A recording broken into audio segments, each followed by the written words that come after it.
자, 우리 개혁신앙 강좌 웨스트민스터 신앙고백서 두 번째 시간인데요. 지난주에는 역사적 배경에 대해서 우리가 살펴보았고, 오늘은 그 첫 번째 1장부터 살펴보겠습니다. 오늘의 주제는 일반 계시와 특별 계시입니다. 우리 에베소서 3장 3절 말씀을 우리 다 같이 한번 읽어보겠습니다. 시작.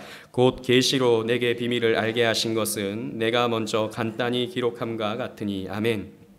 사도 바울이 이 에베소서를 기록할 때 하나님이 계시를 이 사도 바울에게 알려주셨기 때문에, 그래서 그 하나님이 알려주신 이 비밀 같은 이 복음의 내용을 내가 너희들에게 기록해서 편지로 쓴다라고 사도 바울은 말하고 있죠.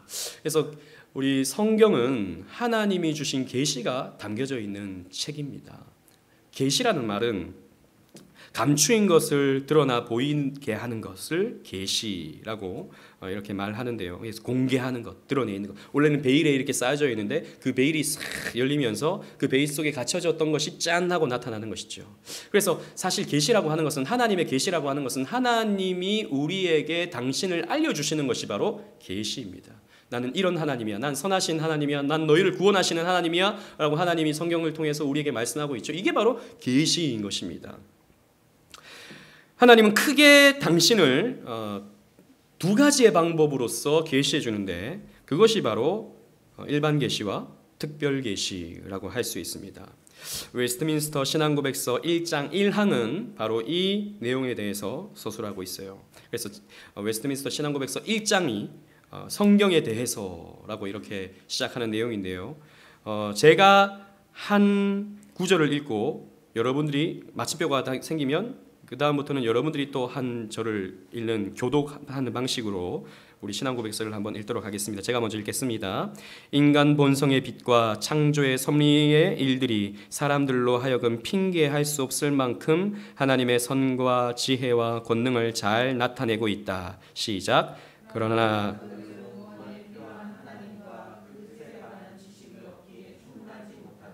그러므로 하나님께서는 여러 부분에 걸쳐 여러 방법으로 그 자신을 계시하시고 교회에 대한 그의 뜻을 선포하기를 기뻐하셨다.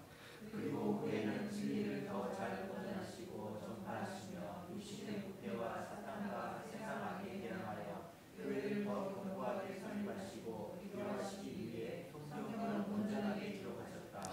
다 같이 읽겠습니다. 제가 먼저 읽고, 이것이 성경이 가장 요긴하게 된 원인인 것이다. 다 같이 시작. 그러나 하나님께서 그의 백성에게 그의 뜻을 계시하시던 이전 방법을 지금은 그치셨다. 아멘. 자, 먼저 우리 일반 계시에 대해서 살펴보겠습니다. 신앙고백서 제일 첫 구절이 인간 본성의 빛과 창조의 섭리의 일들이 사람들로 하여금 핑계할 수 없을 만큼 하나님의 선과 지혜와 권능을 잘 나타내고 있다 그랬습니다. 즉, 이 인간 본성, 인간에게 지정의를 가지고 있는 이 인간은요, 하나님의 계시를 볼 수 있는 그런 능력이 다 있다라는 것이지요. 그래서 모든 사람이 이 계시를 받아 누리기 때문에 이 계시를 가리켜서 일반 계시라고 합니다. 모든 인간의 본성이 이것을 알 수 있고요. 그리고 자연 만물이 하나님이 어떤 분인가를 나타내고 있다라는 것이죠. 그래서 모든 사람에게 주어진 계시라고 해서 일반 계시라고 말합니다. 하나님의 형상으로 지음받은 인간은 하나님을 의식하게 되어 있어요. 여러분, 지난번에 우리 이상 목사님이 그때 종교심에 대해서 이렇게 강의를 할 때, 심지어는 뭐 스님도 무슨 사고가 생기면 아이고 하나님 한다고 그러지 않습니까? 물론 하나님이 아니더라도 어떤 신에게 자기의 문제를 의탁하고 싶고 신을 찾는 어떤 본성은 인간 모두가 가지고 있는 어떤 본성이다라는 것이죠. 그래서 성경을 굳이 읽지 않다 하더라도 어떤 절대자가 있을 것이다. 이 세상이 끝이 아니고 이 세상이 끝나면 다른 세상이 있을 것이다 라고 하는 그런 막연한 지식이 인간에게는 다 가지고 있습니다. 그리고 이 세상을 다스리는 어떠한 절대자 신이 있을 거라고 하는 생각은 다 가지고 있는 것이죠. 그리고 인간 본성에는 무엇이 있냐면 양심이라는 것이 있습니다. 양심. 그래서 여러분, 인간 남녀노소 지역을 불문하고 모든 사람은요, 사람 죽이는 것에 대한 불편한 마음이 가지고 있어요. 그리고 사람을 미워하는 것에 대한 또 불편한 마음을 가지고 있어요. 이런 죄를 짓는 것에 대해서 양심의 찔림을 하나님을 믿는 사람이든 믿지 않는 사람이든 다 가지고 있는 거예요. 이게 뭐냐면 하나님이 인간 본성에게 주신 하나님의 도덕법인 것입니다. 하나님의 도덕법. 그래서 인간은요, 이러한 하나님이 비춰주시는 어떤 양심에 따라서 움직이고 판단하고 생각하게 되어 있는 것이죠. 칼빈은 이것을 신적인 것에 대한 감각이다 그랬습니다. 여러분, 사실 진화론적으로 본다면 인간에게 이런 양심을 가지고 있다고 하는 것은 설명이 안 됩니다. 사실. 왜? 사자가 양심이 있나요? 사자가 막 사람을 잡아먹으려고 할 때 하다가 너를 먹긴 좀 미안하다 이러지 않잖아요. 그죠? 사자가 사자에게는 양심이라는 것이 없습니다. 뭐 사람이든 뭐 토끼든 뭐든 무자비하게 뜯어먹는 게 사자의 본성이지요. 그러나 인간은 다르다니까요. 근데 진화론은 무엇입니까? 한 생명체가 이렇게 저렇게 나뉘어지는데 유독 인간만이 양심을 가지고 있어요. 모든 이 생명체가 동일한 뿌리로 시작했다면 다 비슷비슷한 어떠함이 있어야 되지 않겠습니까? 그런데 인간만이 유독 양심이라는 것을 가지고 있는 거예요. 진화론은 사실 양심에 대해서 설명할 수가 없습니다. 왜 인간에게 양심이 있는가? 하나님이 인간 본성에게 하나님이 주신 도덕이라고 하는 이런 것이 있기 때문이죠. 하나님을 의식하고 있다라고 하는 증거입니다. 우리 로마서 2장 14절 15절 말씀을 다 같이 한번 밑에 있는 말씀 읽어보도록 하겠습니다. 시작. 율법 없는 인간이 본성으로 율법의 일을 행할 때에는 이 사람이 율법이 없어도 자기가 자기에게 율법이 되나니 이런 이들은 그 양심이 증거가 되어 그 생각들이 서로 혹은 고발하며 혹은 변명하며 그 마음에 새긴 율법의 행위를 나타내느니라. 아멘. 무슨 말이냐면 이방인들은 율법도 없는데 그들은 나름대로 법을 지키고 나름대로 착하게 살아간다는 것이죠. 이방인들은 하나님을 믿는 사람에게는 율법이 있는데 이 유대인을 가리켜서 얘기하고 있는 것이죠. 율법이 있어서 하나님이 지키는 대로 그들은 나름대로 착하게 살아가는데 그 이방인들은 어떡하냐? 이방인은 나름대로 하나님이 주신 양심이라고 하는 하나님의 일반 계시가 있다는 것이죠. 그래서 나름대로 도덕을 지키면서 법을 지키면서 불신자도 살아간다라고 사도 바울은 설명하고 있는 것입니다. 뿐만 아니죠. 창조 섭리를 통해서 하나님은 하나님의 살아계심을 우리에게 나타내 보여주십니다. 존재하는 모든 자연만물은 창조주와 통치자를 계시해 줍니다. 여러분 곰곰이 한번 생각해 보세요. 이 지구가 우연히 생긴 것이라면, 이 우주가 우연히 생긴 것이라면 어떻게 이렇게 정확하게 24시간 자전을 하고 1년이라고 하는 시간 동안 태양 주변을 공전을 하는 일이 벌어질 수가 있겠습니까?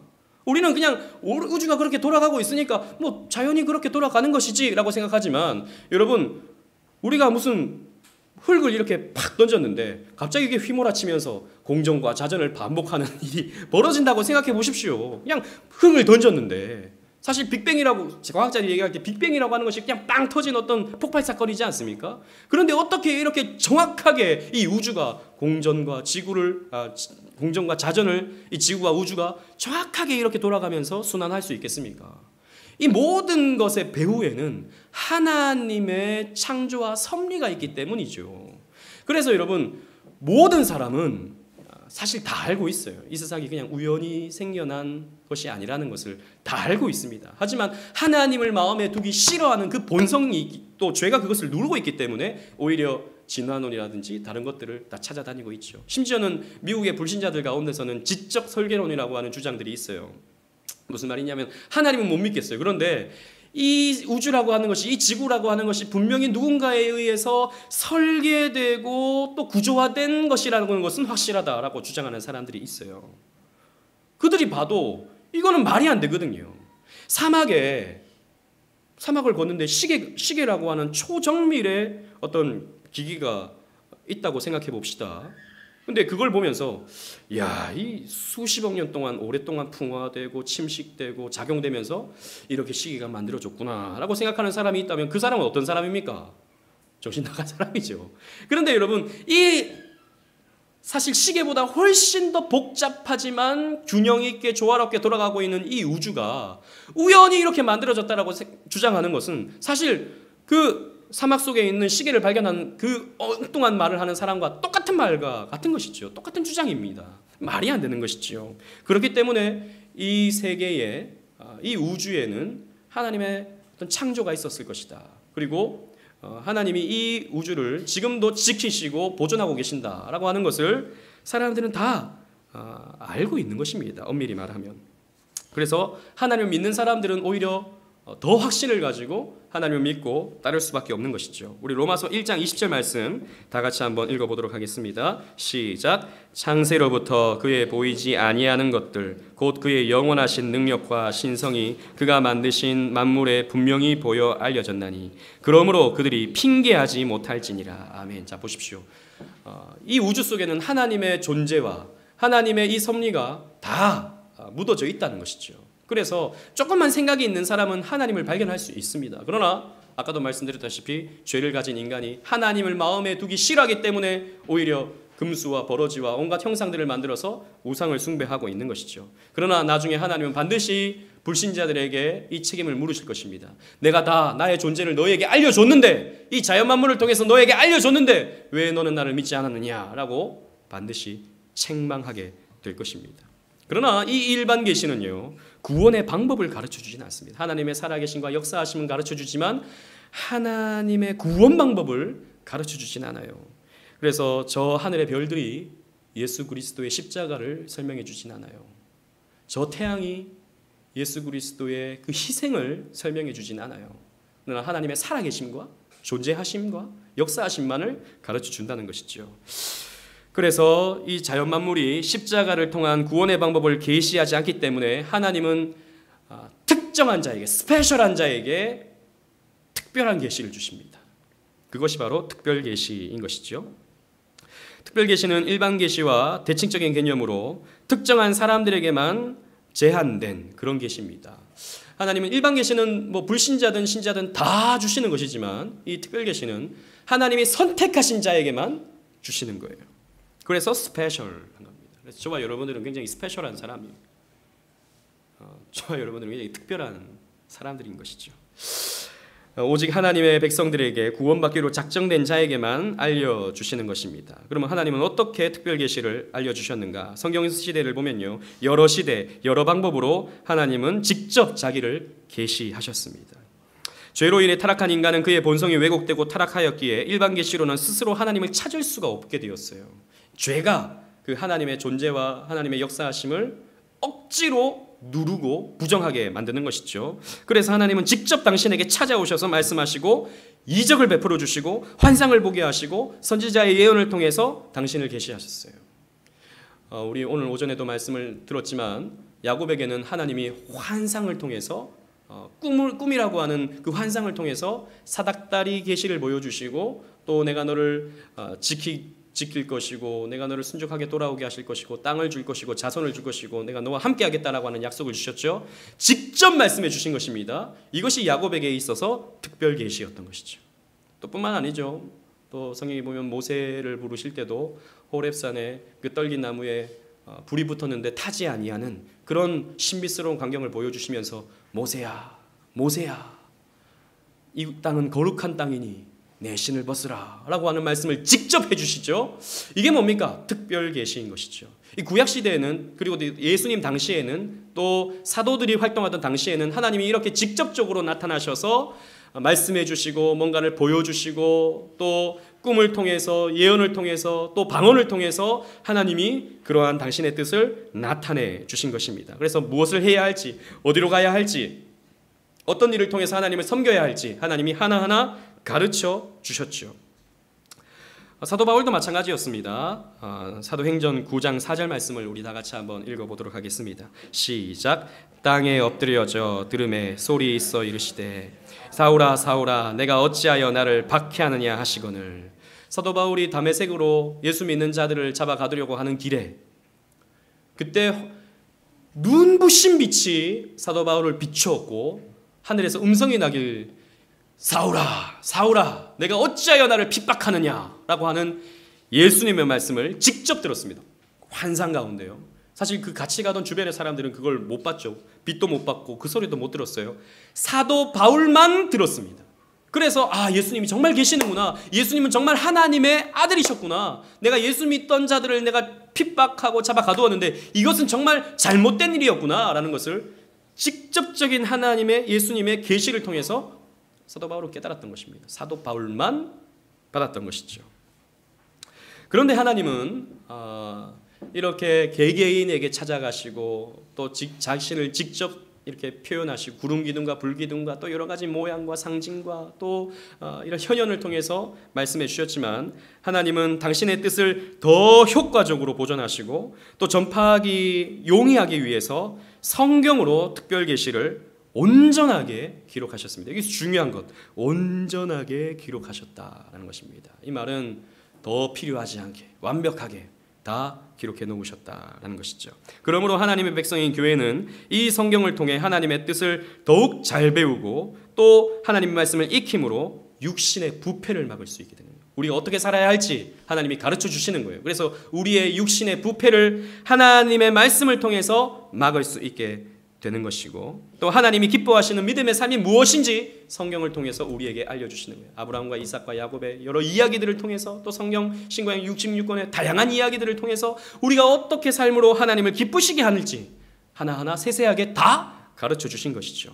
구약시대는 하나님이 사실 이 성경이 없었기 때문에 하나님이 직접 나타나셔서 이렇게 살아라 저렇게 살아라 나는 너와 함께한다 다 알려주셔야 했지만 이제는 성경이 우리에게 그러한 역할을 다 하고 있는 거예요. 그래서 야곱과 같이 우리는 사닥다리를 보지 않아도 이 성경을 통해서 그 장면을 봄으로써 우리는 동일한 은혜를 받아 누리고 동일한 약속을 받고 동일한 서원을 하면서 살아가게 되는 거예요. 그래서 하나님은 모든 하나님의 교회 백성들에게 동일한 하나님의 진리를 갖게 하시고자 객관적인 계시, 객관적이라는 말은 우리 모두에게 똑같은 계시를 주셨다는 말입니다.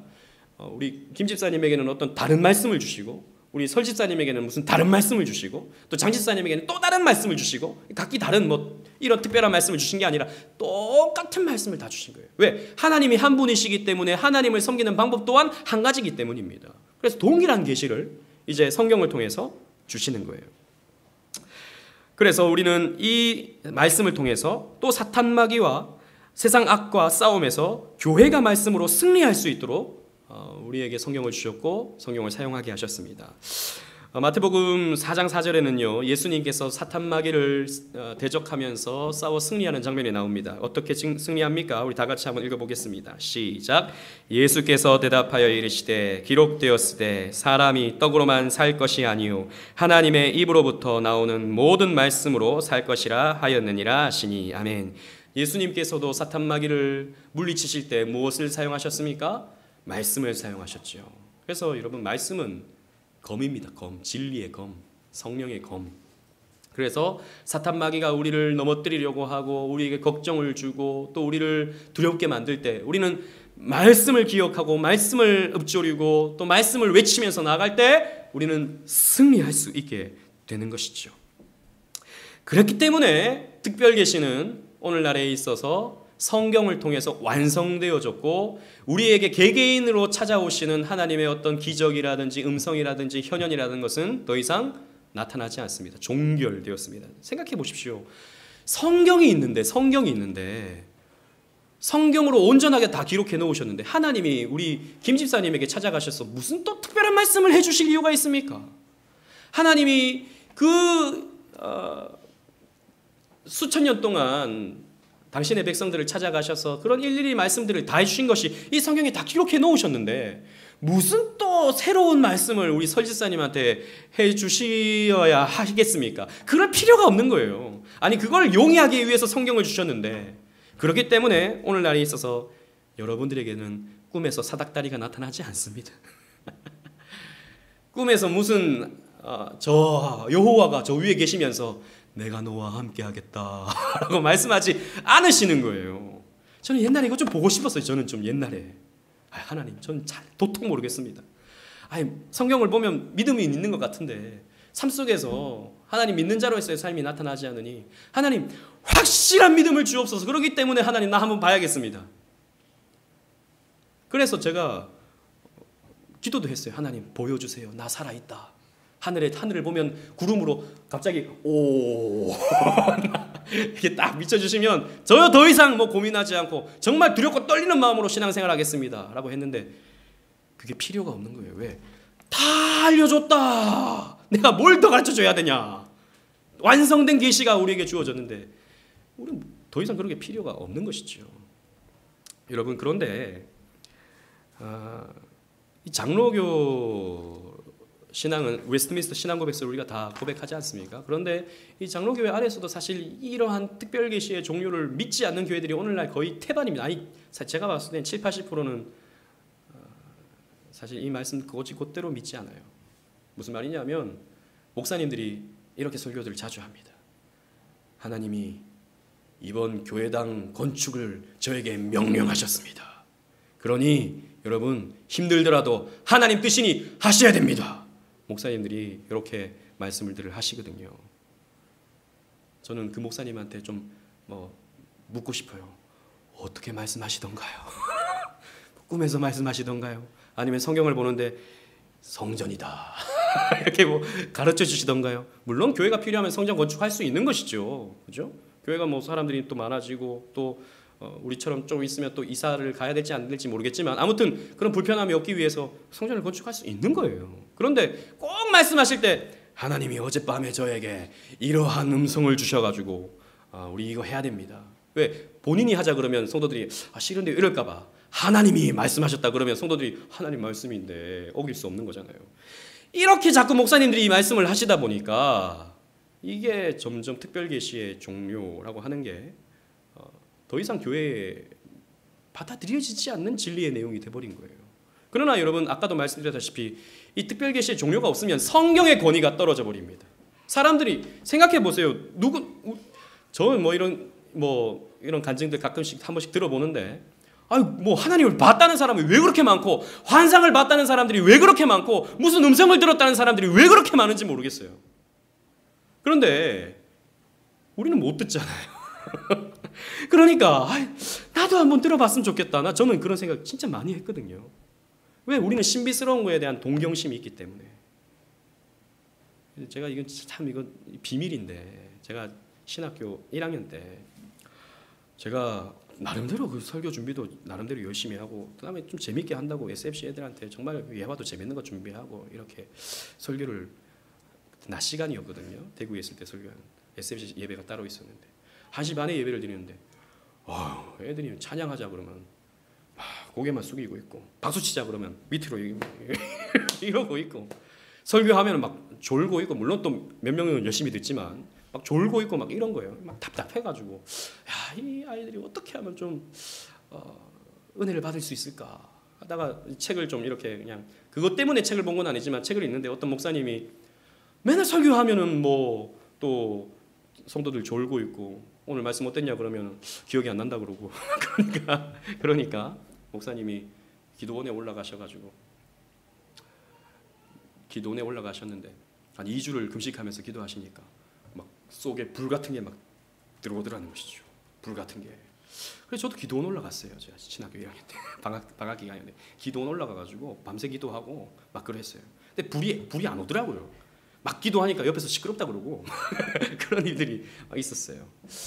그런 체험들이 우리는 잊고 싶잖아요. 뭔가 막 느껴지고 막 뜨끈뜨끈해지고 막 나도 모르는 방언이 막 입에서 나가고 막 영음이 막 들리고 이런 게 우리는 듣고 싶잖아요. 그러면요 거기에 집중을 하다 보면 성경을 안 본다니까요. 성경에서 뭘 말씀하시는지는 관심이 없고 오늘 지금 나에게 들려지는 어떤 음성에 더 큰 관심이 들린다니까요. 그러니까 성경의 권위가 어떻게 되는 겁니까? 떨어질 수밖에 없는 것이죠. 아까도 얘기했다시피 성경을 가지고 설교하면 성도들이 안 움직이는데 하나님이 이렇게 말씀하셨다라고 말하면 성도들이 움직인다니까요. 이러니까 이게 이 교회 안에 문제가 생기는 거예요. 여러분, 아닙니다. 성경으로 충분합니다. 성경 말씀은 완전한 말씀이고 종결된 말씀이고 우리에게 필요한 모든 말씀들이 담겨진 진리의 말씀입니다. 그렇기 때문에 우리는 성경이면 다 되는 거예요. 성경이면. 여러분, 그래서 무슨 예언해 주시는 무슨 권사님 이런 데 찾아가지 마세요. 제가 이런 분들 봤어요. 용하대요. 딱 보면 안 돼요. 그 권사님은 딱 보면 안 돼요. 남편 때문에 왔지? 딱 말한대요. 남편 때문에 왔지? 어떻게 아시냐고. 사업이 안 되지. 어우 정확하다고. 그러면은 내가 기도해 줄 테니까 잘 있어봐. 뭐 하나님께 정성을 바쳐. 이렇게 해가지고 기도를 막 하다가 내년 말이면 풀린대. 이렇게 말씀을 해주신다는 거예요. 그 권사님들이. 그러면 이 말까지 풀리기 위해서는 어떻게 해야 되냐? 그러면은 기도를 하고 또 내가 기도를 하려면은 내가 좀 비싸. 그래서 이 정도 하려면은 한 400만 원은 드려야 된다고 하나님께. 그 정도는 없는데요. 그러면 안 돼. 그러면 3년, 4년, 5년 언제 끝날지 몰라. 이렇게 말한다는 것이죠. 제가 직접 들었어요. 이 얘기를 어느 집사님한테. 그래서 갖다 바쳤대요. 400만 원 내년 말이면 풀리게 해달라고. 이게 뭡니까 여러분? 무당푸닥거리죠. 무당푸닥거리. 무당도 딱 알아요. 남편 때문에 왔지. 사업 때문이구만. 내년 말이면 돼. 그다음에 이거 하면 정성이 부족해. 정성을 더 바쳐. 무당과 똑같은 거예요. 여러분 이게 하나님의 말씀이 온데간데 없으면 사람이 그렇게 무속화되는 거예요. 신앙이 무속화돼 버리는 거예요. 그건 기독교도 아니고 뭐도 아닙니다. 그냥 무속 종교, 무당 종교가 돼 버리는 거예요. 여러분 기독교는 그렇게 샤머니즘적인 그런 종교가 아니죠. 기독교는 계시 종교입니다. 기독교는 이교도와 달라요. 특별함이 있는, 독특함이 있는 정말 스페셜한 진리 종교인 것이죠. 베드로후서 1장 19절은 이렇게 기록하고 있습니다. 다 같이 한번 읽어보도록 하겠습니다. 시작. 또 우리에게는 더 확실한 예언이 있어 어두운 데를 비추는 등불과 같으니 날이 새어 샛별이 너희 마음에 떠오르기까지 너희가 이것을 주의하는 것이 옳으니라. 우리에게는 더 확실한 예언이 있어. 그런데 이 예언은 다른 예언이 아니고 무슨 권사님이 해주는 그런 예언이 아니고 용한 목사님이 해주는 그런 예언이 아니고 기도원 원장이 해주는 그런 예언이 아니고 하나님 말씀이 예언인 거예요. 여러분 하나님 말씀이 성경에서 말하는 예언은 하나님 말씀이에요. 하나님의 말씀이 선지자에게 먼저 주셨기 때문에 사도들에게 먼저 주셨기 때문에 먼저 주신 말씀이라고 해서 예언인 거예요. 이 예언은 더 확실한 예언이 너에게 온다는 것이죠. 이때 당시는 사도 시대였기 때문에 성경이 완성되지 않았을 때예요. 그런데 너희들에게 이제 앞으로 더 확실한 예언이 온다. 성경을 말하고 있는 거죠. 이것이 너희들에게 오면 샛별과 같이 너희들의 마음을 비추어서 진리로 너희들을 인도하게 된다. 그리고 여기서 주의하는 것들을 너희들이 잘 주의해서 믿음으로 살아야 한다라고 하는 것을 우리에게 가르쳐 주는 것이죠. 그래서 특별 계시는 종결되었습니다. 종결되었어요. 그래서 여러분들이 말씀을 들을 때 다른 교회에서 혹은 인터넷에서 말씀을 들을 때 그런 부분에 있어서 조심히 들어야 됩니다. 조심히. 누가 무슨 음성을 들었다. 하나님이 나에게 이런 것을 가르쳐줬다. 뭔가를 봤다. 꿈에서 허연 것이 왔다 갔다 하더라. 이런 것에 여러분 특별함의 의미를 부여하면 안 돼요. 물론 우리가 그들의 신앙을 마치 또 너무 막 이렇게 가짜 무슨 무당 이렇게 폄하하는 것은 또 약간의 좀 문제가 있지만 그렇지만 우리는 그런 것들에 집착하면 안 되는 거예요. 그런 것들을 우리는 의지해서는 안 되는 것입니다. 정리하자면 기독교는 계시 종교입니다. 물론 기독교에는요 체험이 있어요. 이성적인 부분이 분명히 있어요. 우리는 또 찾아가는 어떤 구도자의 어떤 자세가 우리에게 있습니다. 그러나 우리가 하나님을 찾아가는 것이 아니라 하나님이 우리를 찾아오시는 거예요. 하나님이 우리를 찾아오셔서 당신을 계시해 주는 것이 바로 기독교인 것입니다. 보세요. 하나님이 아브라함을 찾아가십니다. 이삭을 찾아가셔요. 오늘 우리 오전에 들었던 말씀도 하나님이 아브라함을 찾아오시는 거예요. 하나님이 아브라함이라고 그랬나요? 야곱을 찾아오시는 거예요. 제가 정신이 왔다 갔다. 야곱을 찾아오시는 것이죠. 그래서 나는 이런 하나님이야. 나는 아브라함의 하나님이었고 이삭의 하나님이었고 너의 하나님이야 라는 것을 자기를 증명해 주시고 가르쳐 주시죠. 계시인 것입니다. 마찬가지로 기독교는 오늘날의 저와 여러분들도 완성된 계시인 이 성경을 통해서 하나님을 만나고 예수님을 만나고 구원받게 되는 것이죠.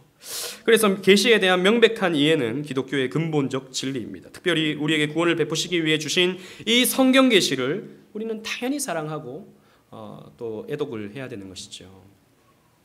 그리고 이 계시를 의존하여 사색하고 행동하여야 합니다. 성경은 우리에게 크게 두 가지를 가르쳐 주죠. 하나님이 어떤 분인지를 가르쳐주고 또 우리가 어떻게 살아야 하는지를 가르쳐줍니다.